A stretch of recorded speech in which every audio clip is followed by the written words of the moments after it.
अस्सलामुअलैकुम दोस्तों, उम्मीद करता हूँ सब खैर खैरियत से होंगे और हमारी हॉरर स्टोरीज को बहुत ज़्यादा इंजॉय भी कर रहे होंगे। आज की स्टोरी बहुत ज़्यादा हॉरर है, तो चलें शुरू करते हैं।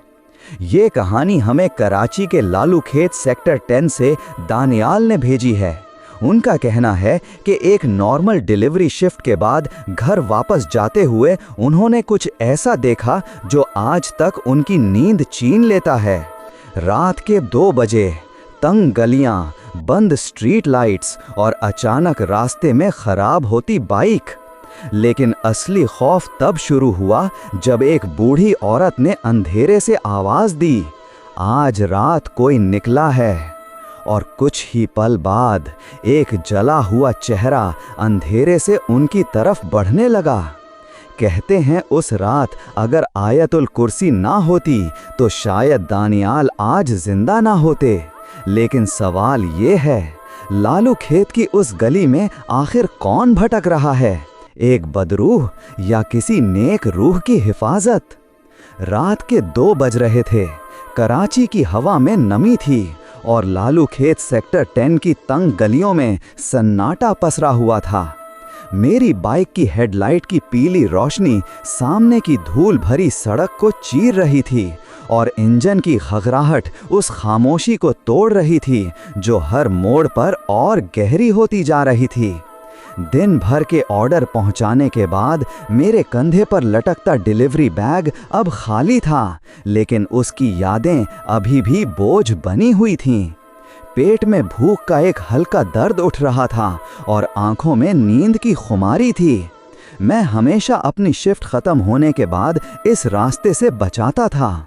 यहाँ की पुरानी इमारतें, जिनकी दीवारें वक्त के साथ काली पड़ गई थीं, और गलियों में फैली अजीब सी गंध मुझे कभी रास नहीं आती थी। लेकिन आज थकावट ने दिमाग पर इतना कब्जा कर लिया था कि सबसे छोटा रास्ता ही सबसे अच्छा लगा। मेरी बाइक, जिसकी उम्र मेरे से भी ज्यादा थी, अचानक हिचकिचाने लगी। इंजन की आवाज पहले धीमी हुई, फिर एक अजीब सी खड़खड़ाहट के साथ पूरी तरह शांत हो गई। बाइक एक झटके के साथ रुक गई। मैंने ब्रेक दबाए और उसके पहिए सड़क पर फिसले, जिससे एक तीखी आवाज निकली जो खाली गलियों में गूंज गई। कसम से आज ही होना था इसे। मेरे होंठों से एक हल्की फुसफुसाहट निकली। मैंने किक स्टार्टर पर पैर रखा और पूरी ताकत से नीचे दबाया। 1 बार, 2 बार, 3 बार। हर बार इंजन बस एक उदास सी आवाज़ निकालकर चुप हो जाता। मेरी पेशानी पर पसीने की बूंदें चमकने लगी। मैंने हेलमेट उतारा और हवा का एक ठंडा झोंका मेरे चेहरे से टकराया। तभी मेरी नज़र सामने एक पुरानी जर्जर इमारत की तरफ उठी। उसकी खिड़कियां टूटी हुई थीं और बालकनी से कुछ कपड़े लटक रहे थे जो हवा में धीरे धीरे हिल रहे थे। इमारत के नीचे एक कोने में एक बूढ़ी औरत बैठी थी। उसकी पीठ मेरी तरफ थी और वो धुंधली स्ट्रीट लाइट की रोशनी में एक काली परछाई जैसी लग रही थी।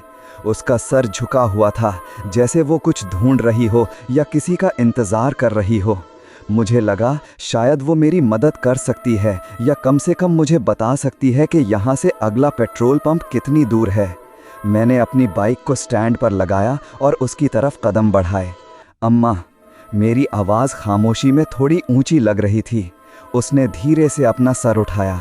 उसका चेहरा झुर्रियों से भरा था और उसकी आंखें, जो गहरे गड्ढों में धंसी हुई थीं, मेरी तरफ घूर रही थीं।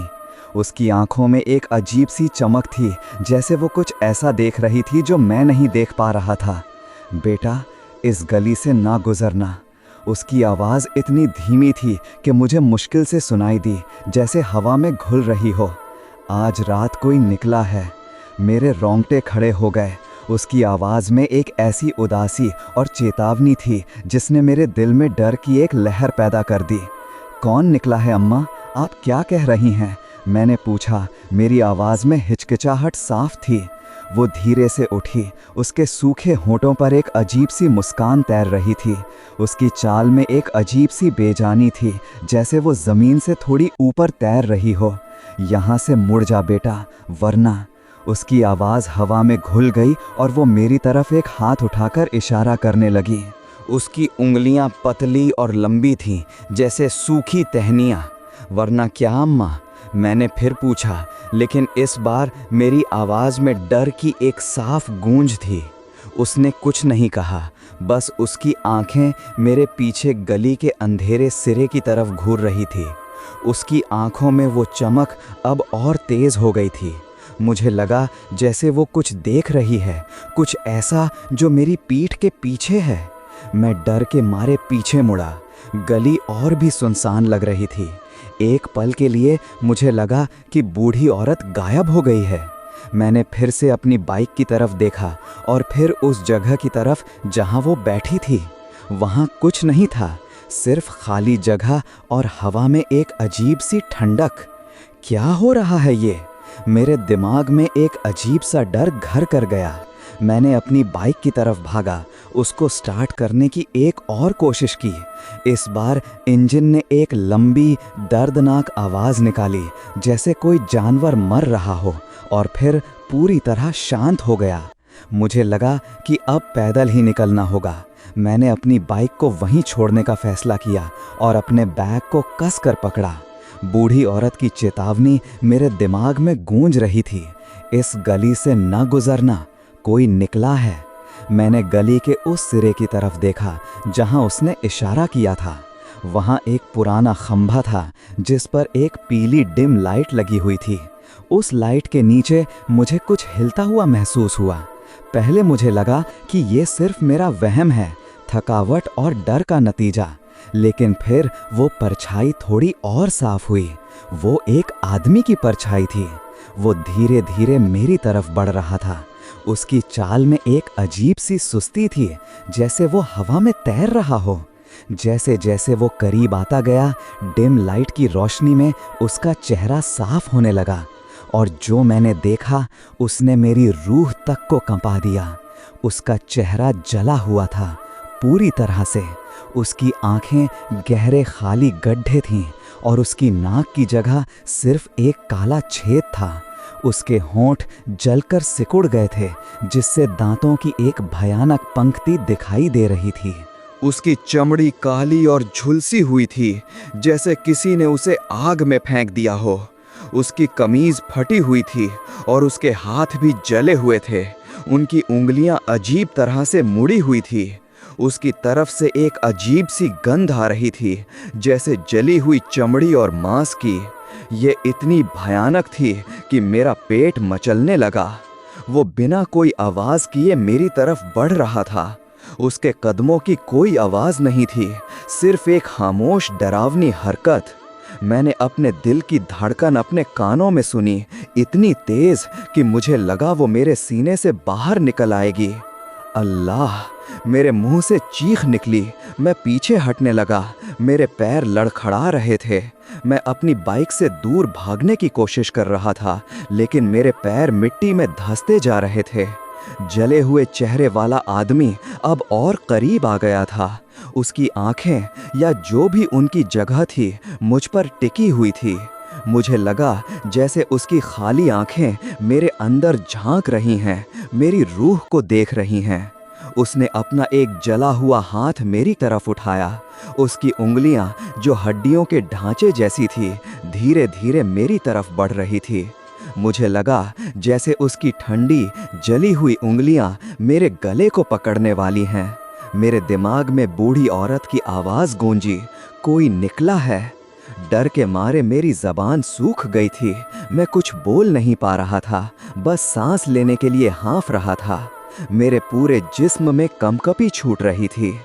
अचानक मेरे दिमाग में एक ख्याल आया। मेरी दादी हमेशा कहती थी, जब डर लगे तो अल्लाह का नाम लो। मेरे होंठ हिले। अल्लाह, अल्लाह। मेरे मुंह से आवाज़ नहीं निकल रही थी। जले हुए चेहरे वाला आदमी अब बिल्कुल मेरे सामने था। उसकी जली हुई सांसें मेरे चेहरे पर महसूस हो रही थी, एक अजीब सी सड़ी हुई गंध के साथ। मैंने अपनी आंखें बंद कर लीं। अल्लाह, ला इलाहा इल्ला हुवल हय्युल क़य्यूम। मैंने आयतुल कुर्सी पढ़ना शुरू किया। मेरी आवाज़ पहले कांप रही थी, लेकिन जैसे जैसे मैंने पढ़ना जारी रखा, उसमें थोड़ी ताकत आने लगी। ला ताखुज़हु सिनतुम वला नौम। जैसे ही मैंने आयतुल कुर्सी की आयतें पढ़ी, मुझे लगा जैसे हवा में एक अजीब सी ठंडक फैल गई है। जले हुए चेहरे वाले आदमी की हरकतें धीमी पड़ गईं। लहू माफिस समावाती व माफिल अर्ज। मैंने अपनी आंखें खोली। जले हुए चेहरे वाला आदमी अब मुझसे थोड़ा दूर खड़ा था। उसकी आंखें या जो भी थीं अब मुझ पर सीधी नहीं थीं। वो परेशान लग रहा था, जैसे उसे कोई दर्द हो रहा हो। मंज़ल्लज़ी यशफ़अउ इंदहु इल्ला बिइज़्निही। मेरी आवाज़ और बुलंद हुई। मुझे लगा जैसे मेरे अंदर एक नई ताकत आ गई है। यालमु मा बैना अयदीहिम व मा खल्फ़हुम। जले हुए चेहरे वाला आदमी अब पीछे हटने लगा। उसकी चाल में पहले जैसी सुस्ती नहीं थी, अब वो जल्दी जल्दी पीछे हट रहा था। उसकी जली हुई उंगलियां हवा में कांप रही थीं, जैसे वो किसी अदृश्य दीवार से टकरा रहा हो। वला युहीतून बिशैइन मिन इल्मिही इल्ला बिमा शाअ। वो अब और दूर चला गया था। स्ट्रीट लाइट की पीली रोशनी में उसकी परछाई धुंधली पड़ रही थी। वसिया कुर्सियुहु समावाति वल अर्ज़। जैसे ही मैंने आखिरी आयत पढ़ी, जले हुए चेहरे वाला आदमी अचानक एक धुंध में बदल गया। एक पल के लिए उसकी परछाई हवा में तैरती रही और फिर पूरी तरह से गायब हो गई। वला यऊदुहु हिफ्ज़ुहुमा वहुवल अलियुल अज़ीम। मैं हाँफते हुए वहीं ज़मीन पर बैठ गया। मेरे पूरे जिस्म में दर्द हो रहा था, जैसे मैंने अभी अभी कोई मैराथन दौड़ी हो। मेरा दिल अभी भी इतनी तेज़ी से धड़क रहा था कि मुझे लगा वो मेरे सीने से बाहर निकल आएगा। मेरी आंखों में आंसू भर आए थे, दर्द और राहत के आंसू। कितनी देर मैं वहीं बैठा रहा मुझे नहीं पता। जब मेरी सांसें थोड़ी सामान्य हुई तो मैंने धीरे से उठने की कोशिश की। मेरे पैर अभी भी कांप रहे थे। मैंने चारों तरफ देखा। गली अब वैसी ही सुनसान थी जैसी पहले थी। कोई बूढ़ी औरत नहीं थी, कोई जला हुआ आदमी नहीं था। सिर्फ मेरी बाइक थी जो उदास सी खड़ी थी। मैंने हिम्मत करके अपनी बाइक को स्टार्ट करने की एक और कोशिश की। इस बार एक ही किक में इंजन जिंदा हो गया। उसकी आवाज़ मुझे दुनिया की सबसे खूबसूरत आवाज़ लगी। मैं अपनी बाइक पर बैठा और बिना पीछे देखे वहां से निकल गया। मेरी पीठ ठंडी पड़ रही थी, जैसे कोई अभी भी मुझे घोर रहा हो। अगले दिन मैंने अपनी शिफ्ट के बाद सीधा घर का रास्ता लिया, उस गली से बचते हुए। लेकिन मेरे दिमाग में वो रात, वो बूढ़ी औरत और वो जला हुआ चेहरा घूम रहा था। मुझे लगा कि मुझे इस बारे में किसी से बात करनी चाहिए। मैंने अपने दोस्त अली को फ़ोन किया। अली इसी इलाके में रहता था और वो पुरानी कहानियों और किस्सों का शौकीन था। यार, कल रात मेरे साथ कुछ ऐसा हुआ। मैंने उसे पूरी बात बताई। अली चुपचाप सुनता रहा। जब मैंने अपनी बात ख़त्म की तो उसने एक लंबी सांस ली। दानी, तू जिस गली की बात कर रहा है ना, अली की आवाज़ में एक अजीब सी गंभीरता थी। वहाँ एक कहानी मशहूर है। क्या कहानी? मैंने पूछा। मेरे दिल की धड़कन फिर तेज़ हो गई। कई साल पहले, करीब 20-25 साल पहले की बात है, अली ने बताया। उसी गली में एक बिजली का काम करने वाला रहता था। नाम था उसका रशीद। एक दिन रात में बिजली का काम करते हुए उसका एक्सीडेंट हो गया। शॉक लगा और वो वहीं जल गया। उसकी बॉडी इतनी बुरी तरह जली थी कि पहचानना मुश्किल था। रशीद? मेरे दिमाग में एक अजीब सी पहचान की लहर दौड़ी। तो वो जला हुआ चेहरा उसी का था। हाँ, लोग कहते हैं उसकी रूह वहीं भटकती है, अली ने कहा। खासकर अमावस्या की रातों में या जब चांद नहीं होता, वो उन रातों को निकलता है और जो कोई भी उस गली से गुजरता है उसे परेशान करता है। कई लोगों ने उसे देखा है, लेकिन बूढ़ी औरत जिसने मुझे चेतावनी दी थी, मैंने पूछा वो कौन थी? अली थोड़ी देर खामोश रहा। बूढ़ी औरत? कोई बूढ़ी औरत नहीं रहती उस गली में, सालों से नहीं रहती। नहीं अली, वो वहीं बैठी थी, एक पुरानी इमारत के नीचे। मैंने जोर दिया। उसने मुझे बताया कि कोई निकला है। दानी, तूने शायद किसी और को देखा होगा, अली ने कहा। या फिर ये और भी अजीब बात है। क्या मतलब? यहाँ के कुछ बुजुर्ग कहते हैं कि उस गली में एक और रूह भटकती है। अली ने बताया, एक बहुत ही नेक दिल औरत की रूह। वो भी उसी गली में रहती थी और वो भी रशीद के एक्सीडेंट के कुछ साल बाद ही मर गई थी। लोग कहते हैं कि वो सिर्फ उन लोगों को दिखाई देती है जो किसी बड़े खतरे में होते हैं। वो उन्हें चेतावनी देती है, उन्हें रास्ता दिखाती है। मेरे रोंगटे खड़े हो गए। तो वो बूढ़ी औरत, वो भी एक रूह थी शायद, अली ने कहा। ये तो सिर्फ कहानियां हैं, लेकिन तेरे साथ जो हुआ वो इन कहानियों से मिलता जुलता है। मैंने अली का शुक्रिया अदा किया और फ़ोन रख दिया। मेरे दिमाग में विचारों का तूफान चल रहा था। एक तरफ जले हुए चेहरे वाला आदमी और दूसरी तरफ वो बूढ़ी औरत जिसने मुझे बचाया। अगले कुछ दिन मैं बहुत परेशान रहा। मैंने अपनी शिफ्ट का रास्ता बदल दिया और अब मैं उस गली से कभी नहीं गुजरता था। लेकिन उस रात की यादें मुझे सोने नहीं देती थीं। एक शाम मैं अपने घर के पास एक चाय की दुकान पर बैठा था। वहाँ कुछ बुजुर्ग लोग बैठे थे जो पुरानी बातें कर रहे थे। मैंने उनकी बातें ध्यान से सुनी। उनमें से एक बुजुर्ग हाजी साहब, जो सफ़ेद दाढ़ी वाले और शांत स्वभाव के थे, कुछ पुरानी कहानियों का जिक्र कर रहे थे। मैंने हिम्मत करके उनसे बात करने का फैसला किया। हाजी साहब, मैंने कहा, मुझे आपसे कुछ पूछना है। उन्होंने अपनी नज़र मुझ पर डाली। उनकी आंखों में एक अजीब सी समझदारी थी। पूछो बेटा, उन्होंने कहा। मैंने उन्हें अपनी पूरी कहानी बताई, उस रात का पूरा वाकया। हाजी साहब खामोशी से सुनते रहे। जब मैंने अपनी बात ख़त्म की तो उन्होंने एक लंबी सांस ली। बेटा, तुमने जो देखा वो सच है, हाजी साहब ने कहा। उनकी आवाज़ में कोई शक नहीं था। उस गली में रशीद की रूह भटकती है जो बिजली के शौक से मरा था। उसकी रूह बहुत बेचैन है। और वो बूढ़ी औरत, मैंने पूछा। मेरी आवाज़ में उम्मीद की एक किरण थी। हाजी साहब के चेहरे पर एक हल्की सी मुस्कान आई। वो हमारी ज़ैनब खाला थीं। बहुत नेक दिल औरत थी, सबकी मदद करती थीं। रशीद के मरने के कुछ साल बाद वो भी बूझी होकर मर गईं, लेकिन उनकी रूह अभी भी वहाँ भटकती है। तो वो भी एक रूह थी? मैंने पूछा। हाँ बेटा, हाजी साहब ने सिर हिलाया। लेकिन उनकी रूह नेक है। वो उन्हीं को नज़र आती हैं जो किसी बड़े ख़तरे में होते हैं और उन्हें मुसीबत से आगाह करती हैं। उनकी रूह अल्लाह की तरफ से एक रहमत है, एक हिफाजत है। उन्होंने मुझे बचाया। मेरे मुंह से निकला, अगर वो ना होती तो शायद मैं। तुम्हारे ईमान ने तुम्हें बचाया बेटा, हाजी साहब ने कहा।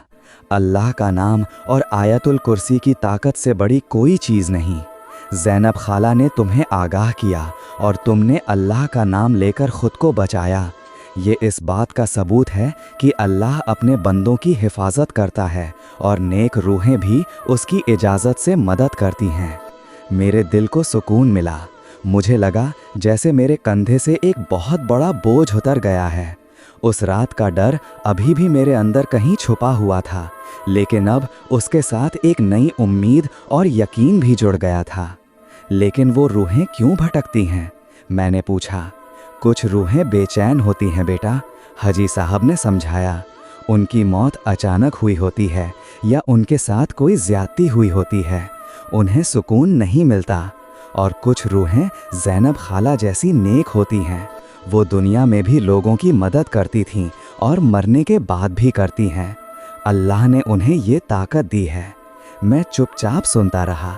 लालू खेत की इन पुरानी गलियों ने, जहाँ दिन में ज़िंदगी का शोर होता था, रात में ऐसी अनकही कहानियाँ छुपी थीं। मैंने कभी सोचा नहीं था कि मैं खुद ऐसी किसी कहानी का हिस्सा बनूंगा। तो मुझे क्या करना चाहिए? मैंने पूछा। इस्तिग़फ़ार करो बेटा, हाजी साहब ने कहा, और हर मुश्किल में अल्लाह को याद करो। आयतुल कुर्सी को अपना साथी बना लो, ये तुम्हें हर बला से बचाएगी। मैंने हाजी साहब का शुक्रिया अदा किया और वहाँ से उठ गया। अब मैं जानता था कि वो रात सिर्फ एक डरावना सपना नहीं थी, वो एक हकीकत थी जिसने मुझे कुछ सिखाया था। उस रात मैंने सिर्फ एक रूहानी खतरे का सामना नहीं किया था, बल्कि अपने ईमान की ताकत को भी पहचाना था। मैं अब भी डिलीवरी राइडर था और देर रात तक काम करता था। लेकिन अब जब मैं सुनसान सड़कों से गुजरता था तो मेरे दिल में डर नहीं बल्कि एक अजीब सा सुकून होता था। मुझे पता था कि अल्लाह की रहमत और नेक रूहों की हिफाजत हमेशा मेरे साथ है जब तक मेरा ईमान कायम है। और लालू खेत की उन गलियों में जहां अंधेरे में रूहें भटकती थीं, वही रोशनी में एक नेक रूह भी थी जो बेसहारा लोगों को रास्ता दिखाती थी। वो रात हमेशा मेरे जहन में एक याद बनकर रहेगी, एक याद जो मुझे अल्लाह की कुदरत और ईमान की ताकत पर यकीन दिलाती रहेगी।